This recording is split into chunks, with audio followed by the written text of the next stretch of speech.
Welcome to my new video, and in this video I will teach you how to deselect layers and deselect selection in Photoshop. There are two things, different things: selection of layers and selection of some object in your images or documents.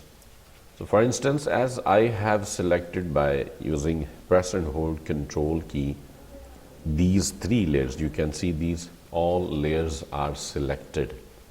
I just pressed press and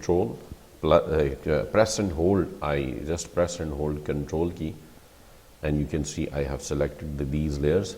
So now, for instance, I want to deselect these layers. So what I will do, I will go to Select option in the menu and will click on Deselect layers, and you can see the layers has been deselected.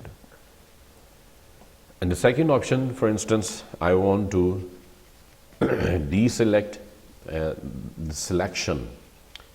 Before it, I will select something here. So let me choose Quick Selection tool, and you can see this has been selected. See, this part of the image has been selected. Now if I want to deselect this selection, so I will go to Select and Deselect. You can see the selection now has been deselected. If I go to Selection, Select and Reselect, the selection will reappear.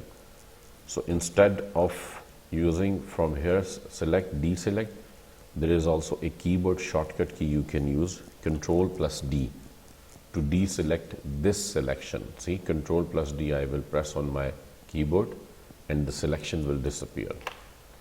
See how it's easy, and we can remove, we can deselect the selection, how easily we can deselect layers and selection in Adobe Photoshop. So you can follow this method, these steps, to deselect the layers and selection in Photoshop. Thank you so much for watching this video. Please subscribe to my channel.